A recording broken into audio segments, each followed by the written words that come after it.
Ladies and gentlemen, the story you are about to see is true. The names have been changed to protect the innocent.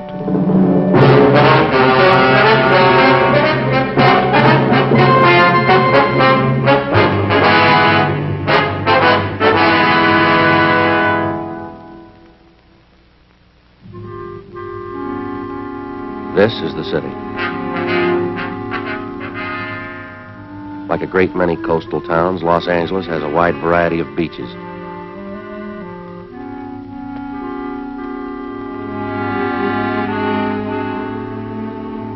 This is Long Beach, California. Like you, when I get a day off, I go here too. I'm a cop. It was Wednesday, March 18th. We were working the day watch out of Robbery Division. My partner's Frank Smith. The boss is Captain Harry Didion. My name's Friday. We'd gotten a report that a hold-up man we'd been after for months had been located. The report said he was armed. We knew he was dangerous. We had to get him.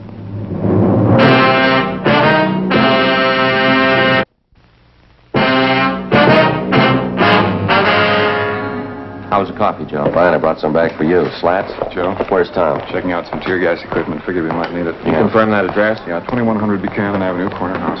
All right, Skipper. You know what to do when you get out there. Don't take any chances. He's alone in the house, that right? Supposed to be, yeah. They won't give you much of a break. What do you mean? Heavy on guns, 2 revolvers and a hunting rifle. Not afraid to use them either. Be careful. Right. Judge? Right. Yeah, let's go. See you later, Joe.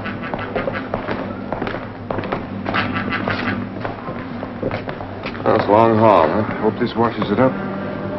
Hunting rifle and 2 revolvers. What do you think, Joe? 18 robberies in 3 months. You know the guy as well as I do. Yeah. What's your guess? His name was Hoffman, George R. In our files, his criminal record dated back to high school days. Petty theft, grand theft auto, burglary, armed robbery. His record included 2 terms at Preston School of Industry and 1 at San Quentin. Hoffman's latest campaign was a 3-month run of armed robberies. We tried everything we knew to stop him, but it wasn't enough. We'd failed to get a line on him until one of Captain Didion's informants came up with a tip that Hoffman had been hiding out for the past month in a small bungalow on the corner of Buchanan Avenue and Selma Street. According to the information, the suspect had a good supply of food, ammunition, and 3 guns. 10:15 p.m. Together with Sergeants Tom Gaffney and Slats Henry, Frank and I parked our car down the street and started toward the house. As we approached the house, we could see a light burning in one of the front rooms.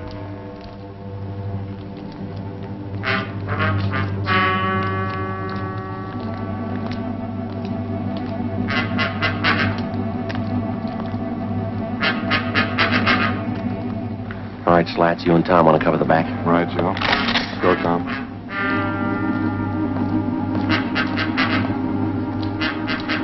All set, Joe? Yeah, let's go. Joe. Front window. Yeah. Come on.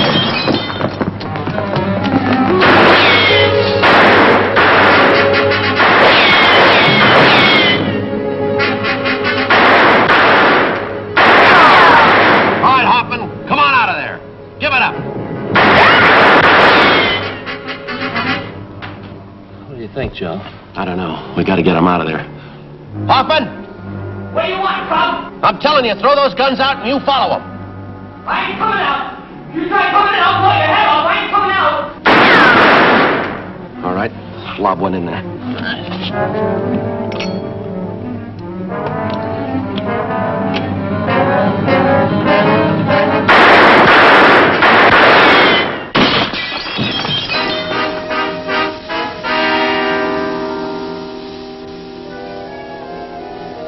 What do you think, Joe? We'll come out.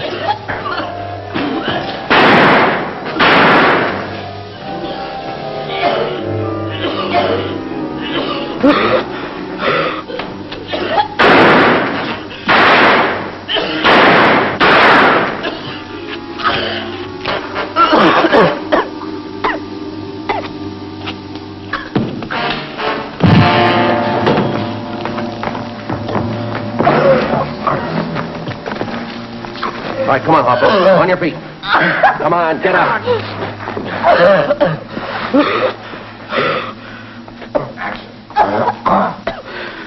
You didn't have to use gas. You didn't have to. You didn't give us much choice, mister. You got him, huh? That's right. Oh, we'll check the house, Joe. All right, Slat. See you back at the car. Who told you? Who gave you the tip? What's the difference? Sure made it easy enough for you. Might as well open the door and let you in. Yeah, that's right. Come on, let's go. Lousy deal. I'll find out who did it. Takes me 10 years, I'll find out. I wouldn't make book on that, mister. What do you mean? You might be a little busy for the next 10 years.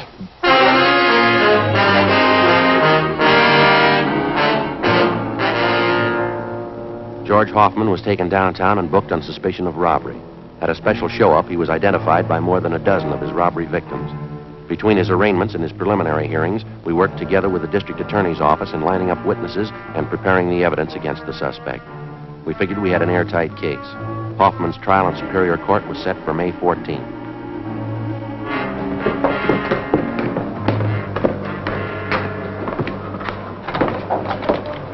Hi, Joe. Oh, hi, Slats. What's doing? Still arraigning Hoffman? Yeah. What happened to your eye? How about that? I'll never live it down. Let me see. First real black eye I ever had. Had bruises, you know. They hurt, believe me. Well, how'd it happen? Well, every week, Gaffney and I go up to the neighborhood boys' club after work to help coach the kids at sports, you know. Yeah, I know. Last week we had boxing lessons. I was coaching this one youngster. He turned out to be a lot quicker than I thought. He really connected. Well, I guess everybody's heard the story by now, huh? Just about. Gaffney took care of that. Captain called me in this morning asking me if I wanted to file assault charges against the kid. Big joke. Never fails. You still coaching up there? Not this week. Kids are supposed to get lessons in wrestling. I'm not taking any chances. Yeah? They've been watching television for months. See you later, huh? Right, Slats. Put your coat on, Joe. Why, what's doing? George Hoffman. Yeah? Just broke jail. The morning of his escape, Hoffman was scheduled to appear in Superior Court for trial. According to routine, he was taken from his county jail cell on the 12th floor of the Hall of Justice and escorted to the jail shower room on the 14th floor. There, he was to take a bath and change to his civilian clothes for his appearance in court. While he was in the shower room, he turned on the hot water faucets, filling the room with steam to hide his actions from the guard. He succeeded in forcing his way through a door, up the stairs, and got to the roof of the building. Realizing that he couldn't escape down through the building, he dropped over the edge of the roof, down 18 feet, landing on top of a ventilator shaft. From there, using the metal flanges on the shaft, he climbed 7 stories down the outside of the building. At the 8th floor, he kicked open a window and got inside an office of the building.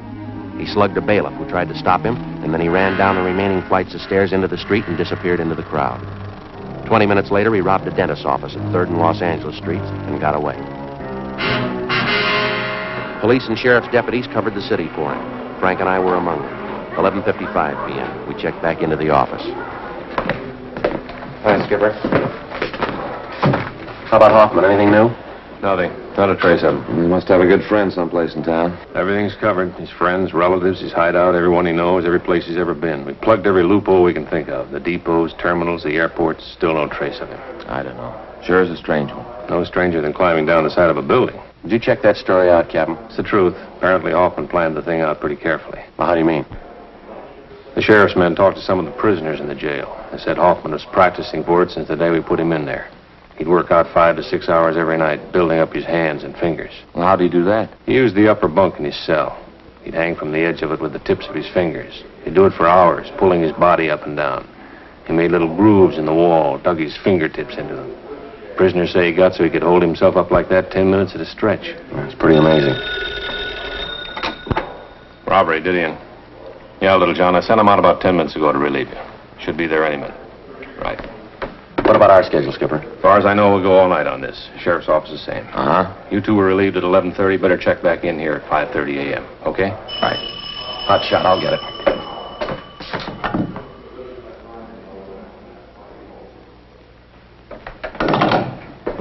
What is it? Drugstore holdup. They think it was Hoffman.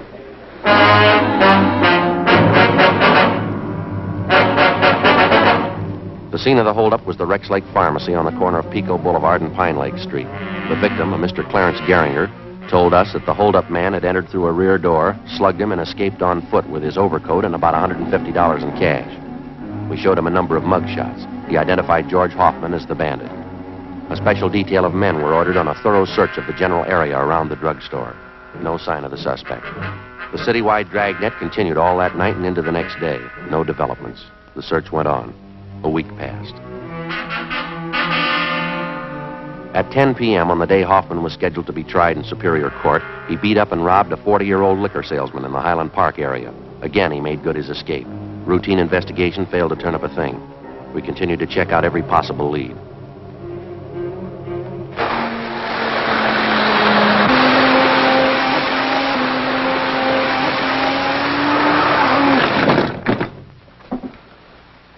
Look at that. That's a bad one. Yes, sir, it sure is. That pretty little mess is going to cost me 15 brownies. Brownies? Brownies, railroad demerits. Oh. Gee, now I won't be able to go to the convention in Cleveland. They won't let me in. Oh, that's too bad. That's all right. I ain't got the money to go anyhow. Yes, sir. Now, this fellow you say you saw last night, Townsend, are you sure it was Hoffman? You betcha. I saw his picture in the paper when he climbed down and escaped. I don't say I'm positive it was him, but I'm dandy on faces. Maybe the whole system was out to kill her. Oh, there's a good reason for it, of course. The whole railroad just needs a complete overhauling. Way overdue. Wonder if you'd mind checking through these pictures, Mr. Townsend. Well, not at all.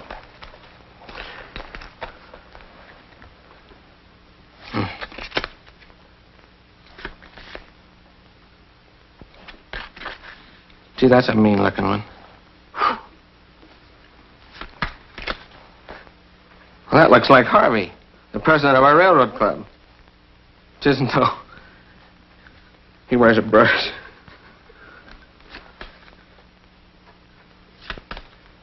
That's the one. That's him.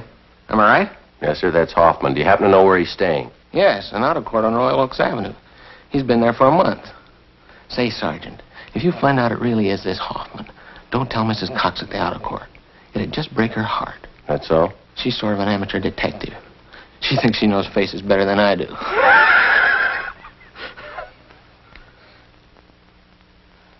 Say, you sure that isn't Harvey?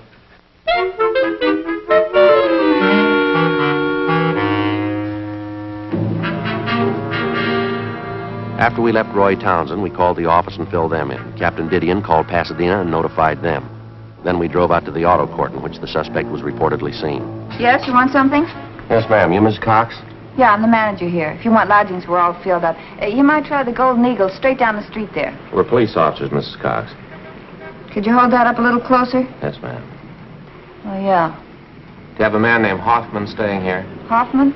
No, I don't. Got a Hoffmeyer, though. Sure that's not it? Wonder if you'd look at this picture, please.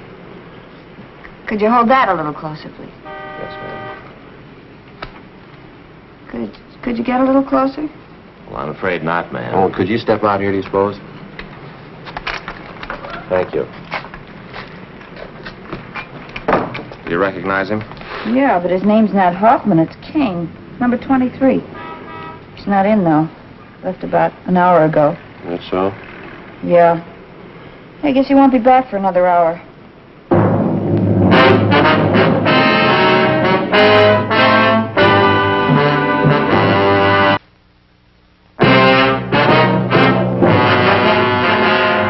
Before going on stakeout at the auto court where George Hoffman was registered, Frank put in a call to the office.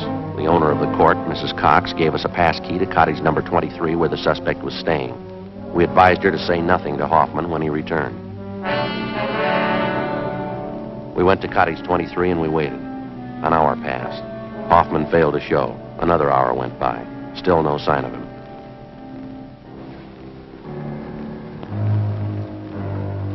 What do you think, Joe? I don't know. Way overdue. You think he might have been tipped? I don't see how. Miss Cox is the only one that knows we're here. No, she wouldn't have any reason to tip him. All his stuff's here, all his clothes. Yeah, well, relax. We've had longer waits than this. Yeah. Joe? Yeah. You see who it is? Yeah, it's a man coming from next door. All right. Yeah? Your new telephone directories. Oh, thanks. Anything wrong? No, everything's all right. Put them right there on the porch. You betcha. Telephone directories. Yeah.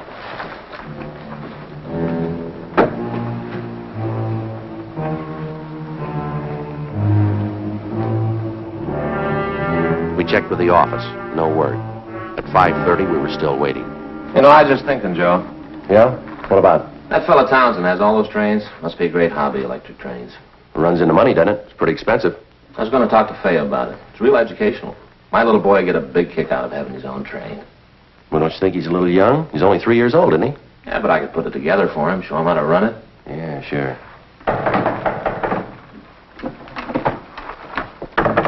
Officers, it's me, Mrs. Cox. Oh, my. Oh, I'm sorry, Miss Cox. Yeah, well, I'm sorry to bother you, but your office just called. They wanted me to give you this. All right. Thank you very much, ma'am. Hope everything's all right. Yes, everything's fine. Thank you. Well, I'll be in my office if there's anything you want. Yes, ma'am. Thank you. What is it? It's from Didion. Yeah. We just picked up Hoffman 10 minutes ago.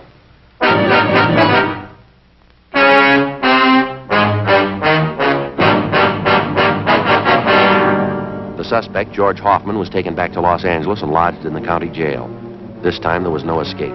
At his Superior Court trial on August 16th, he was convicted on several counts of armed robbery and sentenced to the state penitentiary. From August to January of the following year, the months went fast. We washed up a string of liquor holdups just before Christmas. We got 2 days off. In January, Frank was off work for a week with a bad dose of the flu. Another 5 months went by. Toward the end of June, we got word that George Hoffman was no longer at the state penitentiary. After serving 11 months, the former holdup man had been paroled into the Army with the provision that he serve overseas. Another 3 weeks passed. July 12th, Tuesday. Frank and I had lunch at Eddie's Cafe, and we checked back in at the office. Good meal, huh? Want a soda, man? What for? Well, I don't know about you, but that Eddie can change his menu. Fried beans, some pastrami sandwiches, that's all we ever get. Well, from the way you dug into him, I kind of got the idea you liked him. Well, I like them, sure, but eat too much. Look at me. 3 sandwiches and 2 plates of beans. No wonder I can't eat dinner. All right, Joe. Slats? I didn't know you two were back from lunch. Okay if I grab a sandwich? Yeah, sure, go ahead. We'll Thanks. cover. Oh, there's someone waiting to see you in the next room. Oh, who is it? I'll get him. You want to come in here? Yeah, thanks. See you later, Joe. Right, Slats. Hi, Friday. Yeah? What's doing?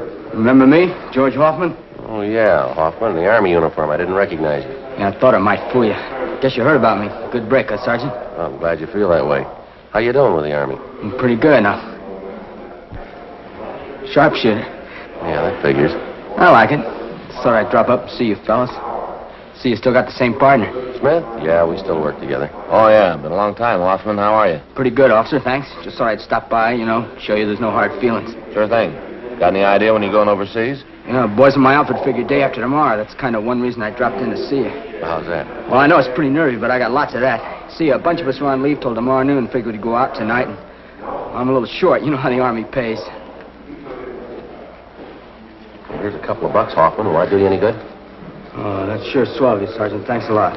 Here's a couple more might help. I can't tell you how I appreciate this. Believe me, I'm going to see that you get this money back.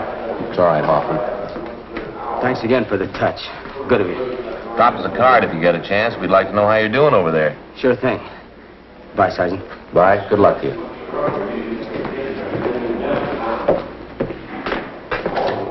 Thanks again for the money. Don't mention it.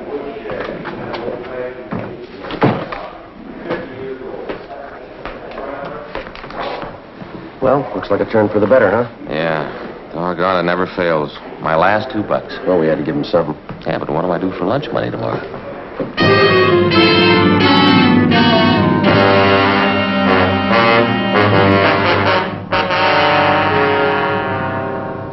$2 p.m. We drove out to the Wilshire district to interview a victim of a recent drugstore holdup. 4 p.m. We brought him back downtown and took his statement. 4:30 p.m. Friday? Smith? Hi, Skipper. Henry says that ex-con George Hoffman was in today and you talked to him. Yeah, that's right. Have a look. The MP's just left. Well, your $2 went for nothing, Frank. Hoffman's wanted. Huh? He just broke out of Army prison this morning. Together with the Army authorities, local officers joined in the citywide search for Hoffman. At 10 o'clock that night, a food market at Santa Fe and Rialto was robbed and the proprietor was beaten. From our mug shots, the victim identified Hoffman as the holdup man. Shortly after midnight, a drugstore on Crenshaw was held up. Hoffman was again tabbed as the suspect. The next 2 days, the search was intensified. No leads. 2 more days went by. Late Saturday morning, we got a call from an ex-convict who told us that Hoffman had contacted him. Hoffman said he wanted to see him. The informant went on to say that Hoffman had told him he would be at the LCD Tool and Die Works that afternoon. 12:43 p.m., Frank and I drove out to the factory. It was a large brick building on the corner of Chandler Boulevard and Verdugo out in the valley. We talked to our informant, Charles Kilgore. Like I told you on the phone. George called and said that he had to see me. He say what it was about? No, just that it was important. He said he'd call back and confirm it, and well, it's about that time now. Have you got any idea what it's about? Not the slightest. How is it you know Hoffman? I've known him for years, ever since high school. He's a nice enough guy, but a little impressed with himself, maybe. Well, if he's in trouble, why would he call you? I don't know. We got along pretty good in school. Maybe he figures I can help him out of whatever beef he's in. What time did he say he'd be here? He said he'd call me back and let me know. Just said that he wanted to see me, that's all. I said I didn't want to see him. I didn't want to get mixed up in anything. I know he's had some trouble with the law. Yeah? He said I was in it whether I liked it or not, and he wanted to know if I was going to be alone here this afternoon. I said yes. Yeah? I got to thinking about it, decided to call you. Excuse me. LCD Tool and Die Company, Kilgore speaking. Yes? Yeah, George. Uh-huh. Sure, how soon? Okay. It's 107, right on the main floor. Come in the first street entrance, right down the hall. Okay, I'll see you then. Hoffman. Yeah? He'll be here in 20 minutes. We asked Kilgore to check with the building maintenance staff and have the halls kept clear of people for the next 45 minutes. 1:24 p.m. We talked to Sergeants Gaffney and Henry. They left to cover the rear of the building. Cars in the area had been alerted, and the description of Hoffman had been broadcast to all units. In the event they saw Hoffman, they were to keep him under surveillance, but not to attempt to apprehend him. We waited. 1:30 p.m.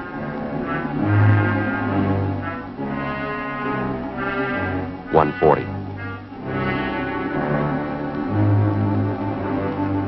1:46.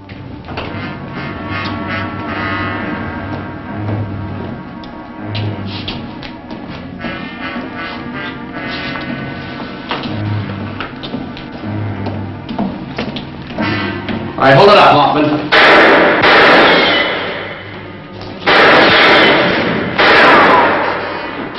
Get him off. Take the stairway.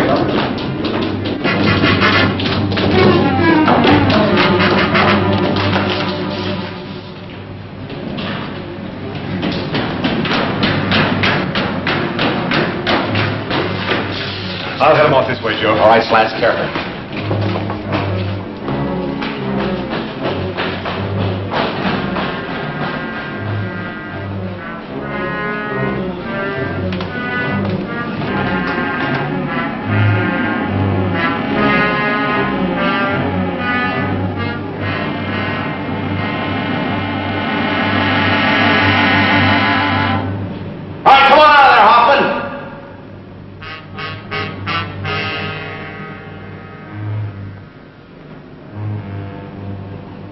Come on out of there, Hoffman. You got no place to go.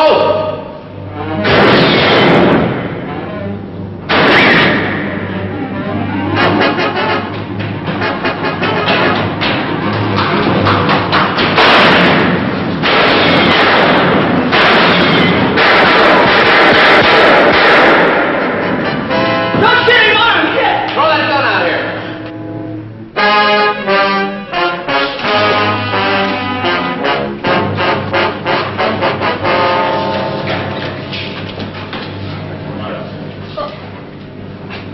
All right, let's go, Hoffman.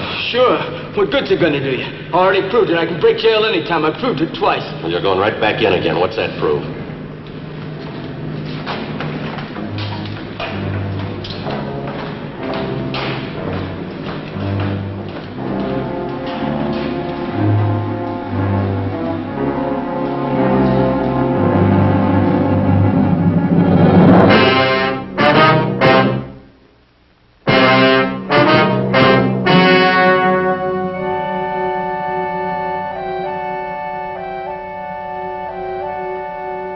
On October 8th, trial was held in Department 89, Superior Court of the State of California, in and for the County of Los Angeles. In a moment, the results of that trial.